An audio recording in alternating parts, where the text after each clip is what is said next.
अब आपको इटली चलते हैं और देखते हैं मुख्यमंत्री योगी आदित्यनाथ को। लेकिन साथ साथ जलेसर को भी एक पहचान दिलाता है। भाइयों बहनों, 1857 के प्रथम स्वातंत्र समर में जनपद ने देश की स्वाधीनता के लिए अग्रणी भूमिका का निर्वहन किया था और लगातार यहां के क्रांतिकारी भारत माता की स्वाधीनता के लिए जूझते रहे। लेकिन इसे विडंबना ही कहा जाएगा कि जिस जनपद ने देश के अंदर स्वाधीनता की लड़ाई में अग्रणी भूमिका का निर्वहन किया हो, आजादी के बाद 70-71 वर्षों तक उस जनपद में बीमार लोगों के लिए उच्च चिकित्सा संस्थान स्थापित हो, मेडिकल कॉलेज की स्थापना हो, यह सपना कभी साकार नहीं हो पाया। लेकिन आज मुझे आप सबको बताते हुए प्रसन्नता की अनुभूति हो रही है कि हमारी सरकार ने वीरांगना अवंतीबाई लोधी जी के नाम पर एक मेडिकल कॉलेज का निर्माण भी आपके एटा जनपद को दे दिया है। आज यहां पर अपना मेडिकल कॉलेज उच्च स्वास्थ्य सुविधा के केंद्र के रूप में स्थापित हो गया है। भाइयों बहनों, ये जनपद यहां पर इससे पहले 2017 के पहले सत्ता के द्वारा प्रायोजित अपराधियों, पेशेवर माफियाओं के गुंडागिर्दी और अराजकता का अड्डा था। आपने 2017 के बाद एटा जनपद के उन कुख्यात माफियाओं के ऊपर सरकार का बुलडोजर चलते हुए देखा होगा और उनकी संपत्ति को जब्त होते हुए भी देखा होगा। क्या इससे पहले कभी माफियाओं के ऊपर बुलडोजर चल पाता था? ये बुलडोजर चलना चाहिए ना? कौन चलाएगा? भाइयों बहनों, आज यही तो मैं कहने के लिए आया हूं। मैं यही कहने के लिए आया हूं, सपा रही हो या बसपा, कांग्रेस हो या फिर अन्य वे दल जो दलदल में धंसे हुए हैं, इनके मन में गरीब के लिए संवेदना नहीं थी, किसान के लिए संवेदना नहीं थी, एमएसएमई यानी सूक्ष्म लघु मध्यम उद्यम से जुड़े हुए उद्यमियों के लिए संवेदना नहीं थी, बेटी की सुरक्षा के लिए इनके मन में संवेदना नहीं थी। इनकी संवेदना तो पेशेवर माफिया और अपराधियों के प्रति थी। याद करिए, इन्होंने किसानों का कर्ज माफ नहीं किया,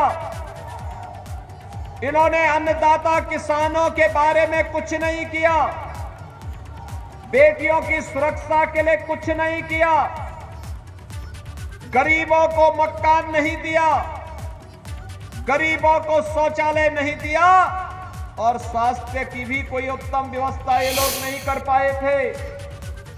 याद करिए, इस सदी की सबसे बड़ी महामारी कोरोना है।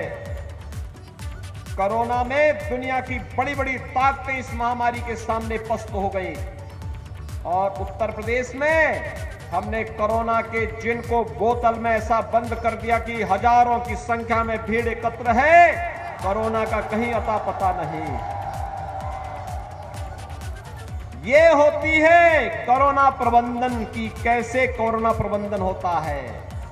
प्रधानमंत्री मोदी जी के नेतृत्व में फ्री में टेस्ट, फ्री में उपचार और फ्री में वैक्सीन। कितने लोगों ने वैक्सीन ली है?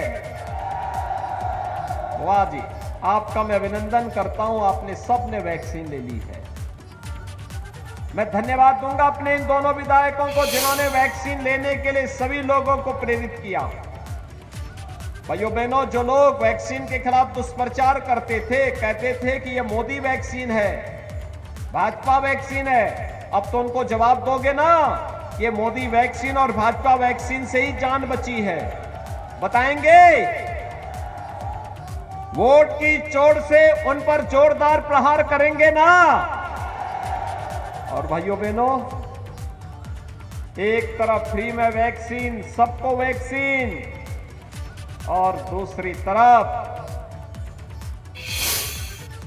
अपने सभी नागरिकों के लिए डबल इंजन की सरकार है।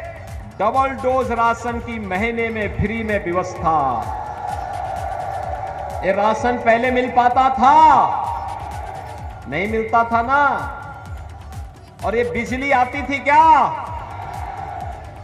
पिछली सरकारों ने तो इस पूरे क्षेत्र को डार्क जोन बना दिया था। डार्क जोन इसलिए जिससे अन्नदाता किसान तबाह हो सके। ठाकुर भानु प्रताप सिंह जैसे किसान हार मान करके, थक करके घर बैठ जाए, इसलिए डार्क जोन घोषित कर दिया था। लेकिन मैं धन्यवाद दूंगा ठाकुर भानु प्रताप सिंह को, इन्होंने हमारे सामने कहा था डार्क जोन से उभारो, हम लोगों ने डार्क जोन से उभार दिया। मैं धन्यवाद दूंगा अपने इन दोनों विधायकों को जिन्होंने कहा था हमारे किसानों को ट्यूबवेल का कनेक्शन भी मिलना चाहिए और खारे पानी की समस्या का समाधान भी होना चाहिए। आज जब मैं आया हूं भाइयों बहनों, ये ठाकुर भानु प्रताप सिंह के कहने पर हम लोगों ने तय किया कि अगले 5 साल के अंदर किसानों को फ्री में पानी उपलब्ध करवाने का कार्य करेंगे। और ये दोनों विधायकों के कहने पर हम लोग करने जा रहे हैं खारे पानी की समस्या का समाधान करते हुए मीठा पानी पहुंचाएंगे और हर घर नल की योजना पहुंचा करके हर व्यक्ति को स्वस्थ रखने का काम भी करेंगे। हर घर में शुद्ध पेयजल पहुंचाएंगे। जलेसर के घंटे को इतना जोरदार तरीके से बजाना कि जितने भी सुरक्षा में सेंध लगाने वाले हो, ये सभी के सभी चारों खाने चित्त होकर के फिर से हर हर महादेव का बम बम, हर हर बम बम के नारे लगते हुए दिखाई दे। याद करिए, सपा की सरकार के समय बाजारों में बम चलते थे, व्यापारियों का अपहरण होता था, बेटियां स्कूल नहीं जा पाती थी, छोटी छोटी बातों को लेकर के कर्फ्यू लगता था, दंगे होते थे। अब भी कर्फ्यू लगता है क्या? अब भी बमबाजी कहीं होती है क्या? होगा भी नहीं। अब तो कर्फ्यू नहीं, कावड़ यात्रा निकलती है, कावड़ यात्रा,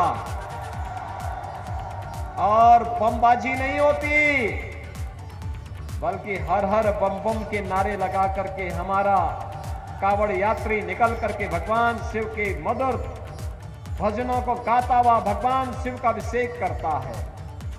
भाइयों बहनों, आज मैं आया हूं आप सबके पास।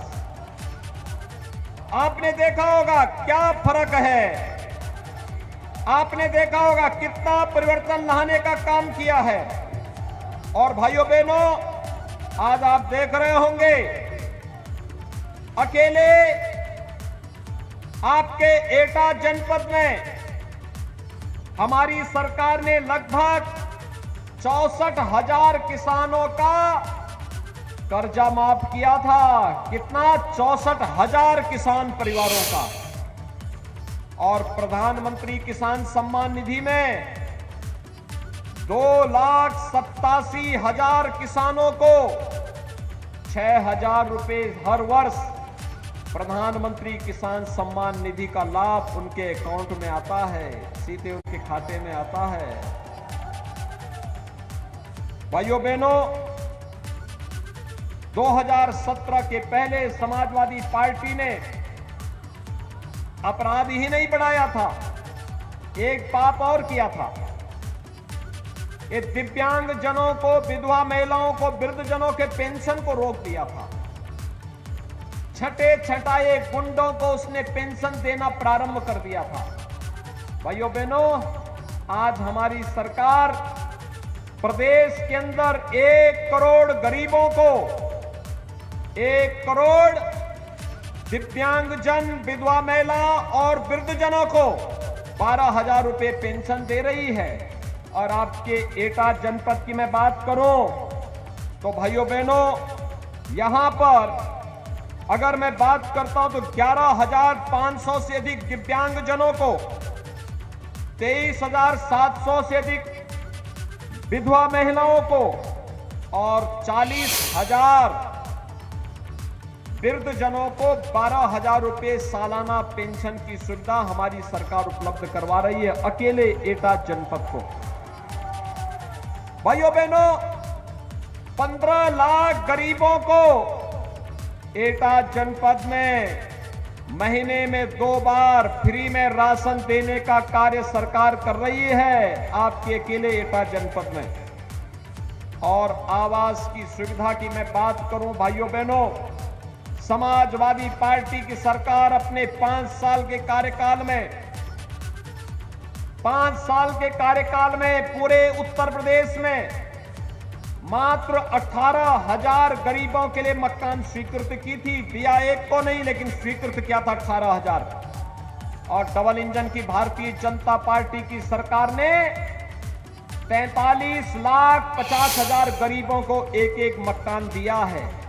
और अगर मैं एटा की बात करूं तो भाइयों बहनों, 22,200 से अधिक गरीबों को एक मकान मिला है। 22,100 से अधिक, 200 से अधिक, एक फर्क साफ है।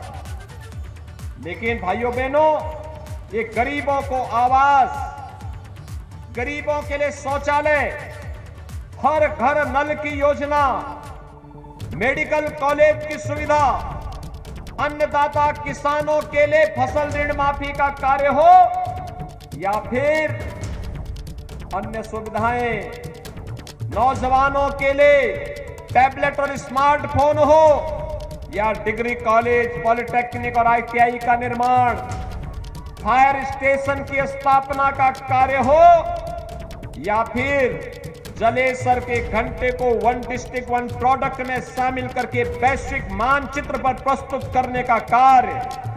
और मैं तो धन्यवाद दूंगा श्री राम जन्मभूमि के लिए 2100 कुंटल का घंटा यहीं के कारखाने में श्री विकास मित्तल ने तैयार किया था। मैं उन्हें धन्यवाद दूंगा। 2100 कुंटल का घंटा, जब राम जन्मभूमि पर 2100 कुंटल का घंटा बजेगा तो भाइयों बहनों, दिन में भी सपना देखने वाले चारों खाने चित स्वयं ही हो जाएंगे। ये मान्यता है कि जलेसर का घंटा जब देव मंदिरों में बजता है तो जो अपशकुन होता है अपने आप दूर भाग जाता है। और जो प्रदेश के विकास में अपशकुन थे, वे अपशकुन जलेसर के घंटे से स्वतः ही दूर भाग जाएगा। और यही आह्वान करने के लिए आए हैं कि 5 साल में प्रधानमंत्री मोदी जी के नेतृत्व में डबल इंजन की सरकार ने जो किया है, भाइयों बहनों, ये हमारे लिए चुनाव जीतने का जुगाड़ भी नहीं था। चुनाव आएंगे जाएंगे, लेकिन सुरक्षा का माहौल मिलना चाहिए। हर गरीब को, हर नागरिक को सुरक्षा मिलनी चाहिए। हर गरीब के चेहरे पर खुशहाली झलकनी चाहिए। हर नौजवान को रोजगार की गारंटी मिलनी चाहिए। हर अन्नदाता किसान का सम्मान होना चाहिए। हर बेटी और हर व्यापारी अपने आप को सुरक्षित महसूस कर सके, इसके लिए मैं आपके पास आया हूं, आपसे अपील करने के लिए। श्री वीरेंद्र सिंह लोधी और भारतीय जनता पार्टी के हमारे विधानसभा के यहां पर प्रत्याशी श्री संजीव दिवाकर ने पूरी मेहनत के साथ सरकार के साथ मिलकर के काम किया है। और भाइयों बहनों, मैं आपसे अपील करने के लिए आया हूं। सरदेव कल्याण सिंह जी की एक कर्म भूमि है। उनका सानिध्य और उनका आशीर्वाद भारतीय जनता पार्टी और प्रदेश को मिलता रहा है। आज मेरी आप सबसे अपील है कि सरदेव पटेल कल्याण सिंह जी के सपने को साकार करने के लिए, सुरक्षा और समृद्धि के सपने को फिर से साकार करने के लिए भारतीय जनता पार्टी आज आवश्यक है। तो मुख्यमंत्री हमलावर है।